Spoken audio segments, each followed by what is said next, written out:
du Wall Street Journal qui agite les diplomaties européennes et au-delà sur le sabotage, vous vous en souvenez, au mois de septembre 2022, des gazoducs Nord Stream.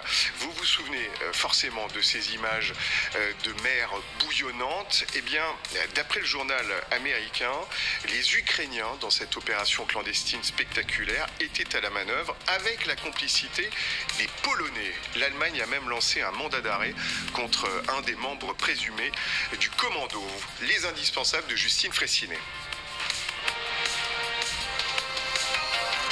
Bonsoir Justine.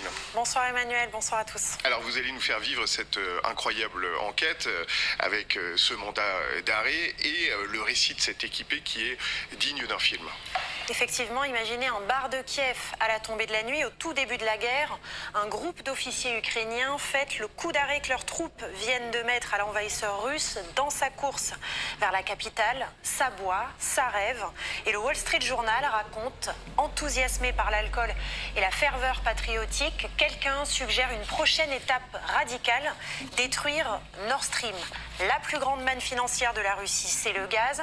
Et l'une de ses plus grandes fiertés, c'est ce qui lui permet de l'exporter, ces gazoducs. La cible est parfaite, ça sera Nord Stream en mer Baltique. Étape 2, convaincre le président ukrainien. Impossible d'agir sans son aval.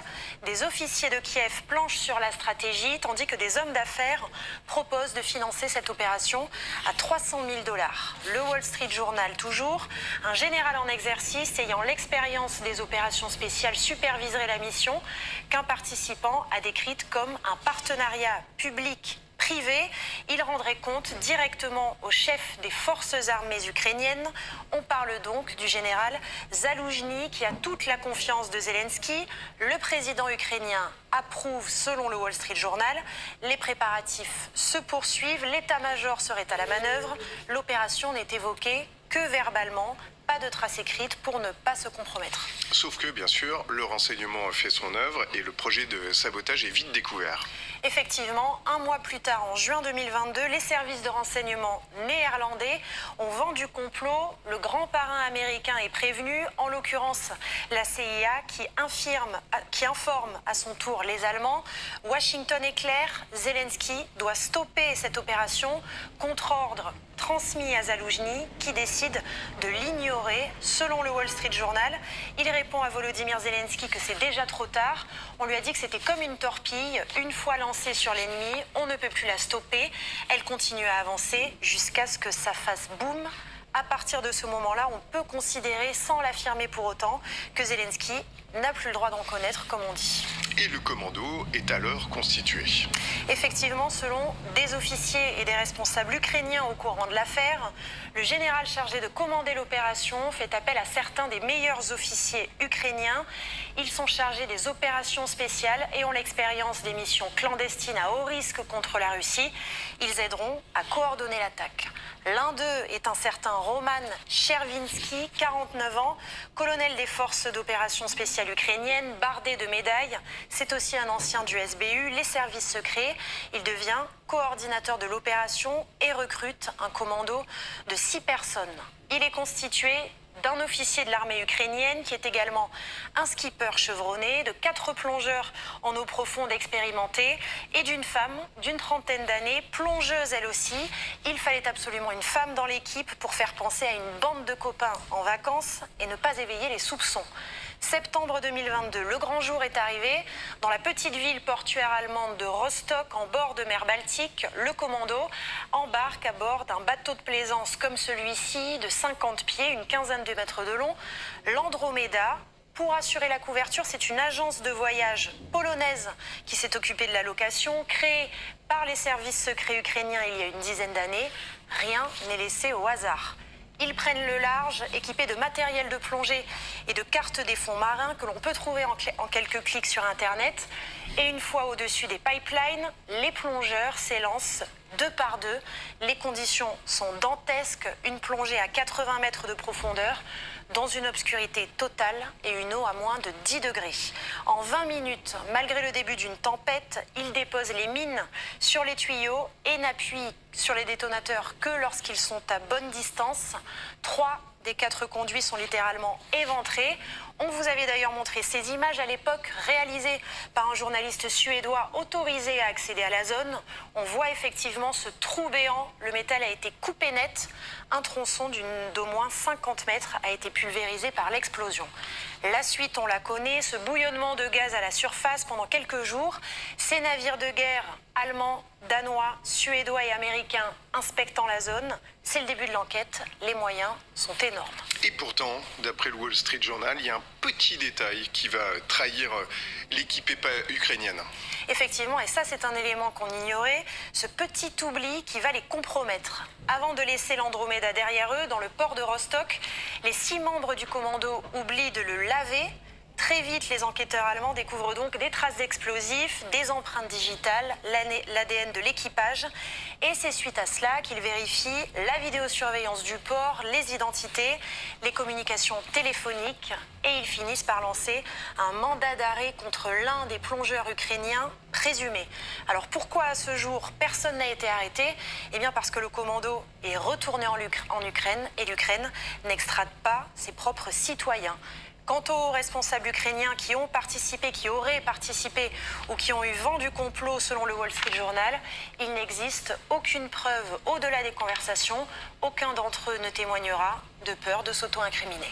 Merci beaucoup Justine, enquête effectivement passionnante. Je me tourne vers vous Catherine Gentil parce que je sais qu'elle vous passionne cette enquête. Le Wall Street Journal est un grand quotidien américain avec beaucoup de moyens pour enquêter. D'ailleurs, toute l'enquête est écrite à l'indicatif. Il n'y a aucun conditionnel qui est employé. Ils ont des sources qui sont évidemment très bien informés et tout semble assez cohérent. Oui, absolument. Et d'ailleurs, la presse allemande aussi avait commencé à faire sortir des informations, notamment sur le nom du responsable contre lequel l'Allemagne avait lancé le fameux mandat d'arrêt. Parce qu'il faut savoir que le Danemark et la Suède, qui participaient également à l'enquête, ont abandonné l'enquête pour des raisons qu'on comprend bien mieux quand on sait qui a opéré. Et en fait, cet Ukrainien n'a jamais été arrêté parce que l'administration étant ce qu'elle est, parfois il y a des petites failles et son nom en fait n'avait pas été remis aux gardes frontières polonais qui de ce fait n'ont pas pu l'intercepter, disent-ils. C'est pas un manque de volonté, mais quand on sait maintenant grâce au Wall Street Journal qu'en fait la Pologne était aussi impliquée dans toute cette opération, on comprend mieux pourquoi il a pu prendre la fuite. Mais c'est vrai que dès le début, on avait dit à qui profite le crime. Et bien sûr, on s'était tourné quand même vers les Ukrainiens parce que faire exploser ces gazoducs, c'est priver évidemment la Russie de revenus absolument colossaux, sachant à une nuance près que les Ukrainiens n'ont pas fait sauter le gazoduc qui passe par leur territoire et qui leur permet de récupérer des millions de dollars chaque année. Mais en tout cas, bravo le Wall Street Journal, bravo la presse allemande parce qu'ils ont vraiment tout démonté en termes d'enquête. François Hesbourg. Oui, c'est absolument passionnant. En ce qui concerne la question de à qui profite le crime, ça reste un des grands mystères en fait de cette enquête, parce que Nord Stream, au moment où les explosions ont lieu, avait cessé de fonctionner. Et c'est d'ailleurs ce à quoi fait allusion la conversation qui est reportée dans le sujet, à savoir « Ah oui, c'est trop tard pour arrêter, c'est comme une torpille qu'on a lancée. C'est une connerie, mais c'est trop tard pour arrêter la connerie. » Ça ressemble, avec un mort en moins, si je puis dire, à l'affaire du Rainbow Warrior. Oui. On a des moyens, on a envie de faire quelque chose, on peut la faire, et s'il s'avère à la sortie que cette chose est une grosse bêtise, tant pis, on aura montré qu'on sait faire. C'est de ce point de vue-là relativement consternant. Ça permet, il y a deux choses quand même qui m'ont interpellé. La première, c'est le faible coût de l'opération, 300 000 $. Franchement, c'est de la gnognotte. Je ne serais pas surpris si on découvrait d'autres éléments en la matière. Enfin, j'allais dire, si j'avais à monter ce type d'opération, je ne le ferais pas avec 300 000 $. C'est tout ce que je peux dire. Bon, je ne suis pas demandeur. C'est l'allocation de ce voilier, plus... Mais bon. Okay. Et l'autre chose, c'est que pendant un certain temps, après l'explosion, quand tout le monde se posait la question, est-ce que c'est les Russes, est-ce que c'est les Américains, on ne pensait pas tout de suite aux Ukrainiens, j'ajoute tout de suite, parce qu'ils n'étaient pas, ils n'avaient pas, on ne leur connaissait pas à l'époque encore tout à fait la réputation qui leur a été faite, à juste titre d'ailleurs, en matière d'opération de ce type. Mais l'homme qui allait devenir le ministre des Affaires étrangères de Pologne aux élections suivantes, Radek Sikorski, passait son temps à expliquer que c'était les Américains qui avaient fait le coup. Et sur Twitter, je me souviens, on avait une conversation, elle disait, mais pourquoi tu racontes ça ? Peut dire pourquoi est-ce que ce serait pourquoi tu charges les Américains dans cette affaire? Ben là on comprend un petit peu mieux, parce que les Polonais avaient besoin de couvrir les Ukrainiens. Alors oui, c'est vraiment comme un film, ce sera intéressant de voir ce qu'on fera le moment venu Hollywood. Voilà, oui, parce que l'Allemagne, on va le voir, accuse très directement la Pologne d'avoir été complice de cette opération. Vous voyez ce que dit un ancien directeur des services. Il est évident que c'est une équipe ukrainienne qui a mené l'attaque, et cela n'a été possible qu'avec un fort soutien logistique de la Pologne. Réponse quasi immédiate du vice-premier ministre polonais que vous allez découvrir. Dénégation évidente, la Pologne n'a en rien participé. Il faut bien dire que c'est un mensonge, Cyril Gelibter. Vous connaissez toutes ces affaires de renseignement, l'opacité, et puis on s'était beaucoup interrogé à l'époque, parce qu'on se disait, dans le fond, ça peut profiter à tout le monde. Il suffit de faire croire que c'est le camp adverse qui l'a fait pour avoir l'intérêt à aller éventrer effectivement ce gazoduc qui ne fonctionnait pas. Ah oui, surtout que nous avons eu beaucoup d'hypothèses, beaucoup de mensonges aussi, même sur Zelensky. D'abord, on nous disait que ce n'était pas les Ukrainiens, puis que c'était peut-être les Ukrainiens, mais que ça n'a pas été approuvé au niveau des Zelensky qui n'étaient pas au courant. Et maintenant, on nous sort une histoire, je suis désolé, à dormir debout, je suis désolé de le dire, on se moque littéralement de nous. Zelensky donne son accord, puis soudain il revient dessus et on lui dit c'est impossible de revenir en arrière. C'est une manière en fait de se couvrir et de se moquer de nous. Et soit en passant, ce n'est pas le meilleur cadeau qu'on fait à Zelensky, c'est sous-entendre qu'il n'est pas compétent, qu'il n'a pas le contrôle sur sa propre maison. C'est pas le meilleur cadeau qu'on lui fait. C'est aussi une façon de charger Zaloujny. Hein. Oui. Rappelons-nous la figure de Zaloujny, à qui on prêtait même des ambitions, pourquoi pas présidentielles, qui a quitté son poste de chef d'état-major de l'armée ukrainienne, qui aujourd'hui d'ailleurs bénéficie de l'immunité diplomatique, puisqu'il est ambassadeur d'Ukraine en Grande-Bretagne. Bon, donc vous dites, c'est pas un cadeau fait à Zelensky de l'exonérer de toute responsabilité. Pourquoi? Non, parce que ce genre d'opération a besoin systématiquement d'être approuvé au sommet de l'État. L'opération du Rainbow Warrior, tout le monde disait non, Mitterrand n'était pas au courant, puis après coup, l'amiral Lacoste a reconnu que c'était le cas. Quand vous avez des opérations homicides qui ont été menées par les services français, il fallait aussi que ce soit approuvé. Pareil pour les Américains, pour les Russes. On voit pourquoi il y aura une exception. Ce n'est pas logique. Juste un ou deux commentaires, soit en passant, pour compléter la présentation qui a été faite. Vous avez évoqué très justement le colonel Chervinsky du SSO. Alors, j'avais justement travaillé sur lui parce qu'il a eu des problèmes judiciaires en Ukraine, il a été jugé. Et c'est quelqu'un des forces navales, des forces spéciales ukrainiennes. Donc, c'est assez logique. Ça, c'est la première chose. C'était tous des plongeurs expérimentés, effectivement. Et deuxième chose, soit en passant, vous évoquez justement effectivement l'enquête du Wall Street Journal, mais il faut aussi rendre hommage à nos collègues qui ont enquêté les presse allemande, mais aussi les Français. Je vois que par exemple Madame Morgan Fertmalka de Intelligence Online avait essayé de confronter l'une des personnes en Ukraine et elle avait subi sa réaction violente. Bon, vous aurez une réaction ukrainienne dans un instant, mais je finis le tour de table avec vous, Denis Kataev. Oui. Alors évidemment, c'est du pain béni aussi pour le Kremlin, hein, ce type d'enquête. Pour une fois, ils utiliseront le Wall Street Journal. Hein. Mais pour les Russes, pour les autorités russes, les coupables sont toujours aux États-Unis, à Washington. Oui. C'est incroyable, mais c'est essentiel que l'Ukraine n'ait jamais reconnu le sabotage. Et bien sûr, les enquêteurs allemands, ils travaillent sur le plan légal aujourd'hui et on verra ce qui s'est passé là-bas. Mais bien sûr, il y a beaucoup de traces ukrainiennes. Un plongeur ukrainien a été arrêté et le général Zaloujny a été limogé et puis il a été nommé ambassadeur en Grande-Bretagne.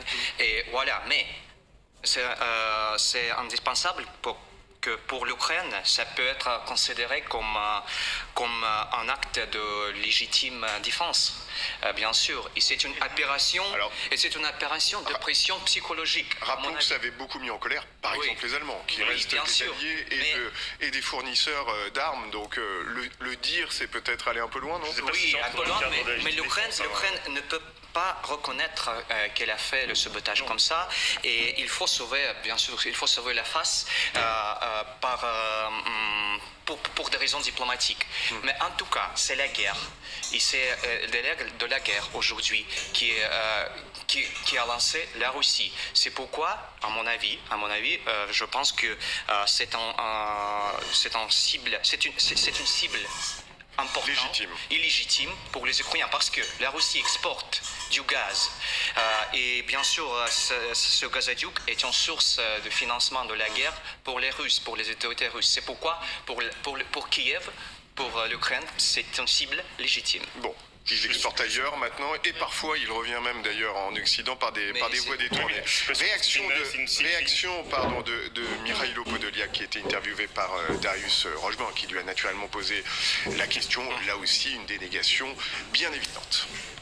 Ні, безумовно, Україна не має ніякого відношення до підриву північних потоків. Тут треба дивитись, у кого були мотиви, у кого була можливість, ресурсна можливість, у кого були дані про те, як це зробити, де це треба зробити. І, безумовно, єдиною зацікавленою стороною, на мій погляд, є якраз таки Російська Федерація, яка за рахунок підриву північних потоків хотіла не дозволити Україні сформувати проукраїнську коаліцію і отримати там певну інформаційну перевагу на початку війни. Для Росії було не шкода втратити на певний час, як вони думали, Північний потік, а головне було ізолювати Україну від Європи, ізолювати інформаційно, дипломатично ізолювати і так далі. Тому, на мій погляд, ця тема буде періодично підніматися, але в цій темі немає українського сліду в тому вигляді, як про це пишуть ті чи інші журналісти. Voilà, Catherine Gentil, on ne pouvait pas imaginer qu'il dise autre chose, mais naturellement, il renvoie la responsabilité à la Fédération de Russie. Je pense que là, le seul pays qui vraiment n'avait pas intérêt à ce sabotage, c'est quand même la Russie, hein, parce qu'elle peut imaginer que dans un futur plus ou moins lointain, des relations puissent se renouer avec l'Europe, et que ces gazoducs qui ont coûté quand même quelques milliards d'euros puissent un jour de nouveau servir. Donc ça, je pense que le seul coupable idéal qu'on peut exclure dans toute cette affaire, c'est quand même la Russie, pour une fois. Mais évidemment, les Ukrainiens ne peuvent pas dire que ce sont eux, parce que c'est d'abord depuis le début, ils ont dit qu'ils n'avaient rien à voir avec tout ça, et puis aujourd'hui vous imaginez quand même l'image de l'Ukraine si un des plongeurs était arrêté, s'il devait y avoir un procès, etc. Quelles que soient les explications fournies après, de toute façon c'est pas terrible pour l'image de l'Ukraine, et puis dans tout ce qui est service de renseignement et service action, c'est toujours bien de laisser planer le doute. Mais là, dire que c'était la Russie, ça ne va pas pouvoir être vraiment crédible. François Hesbourg. Oui, la seule bonne nouvelle pour les Ukrainiens personne n'a fait prisonnier pour l'instant, en tout cas.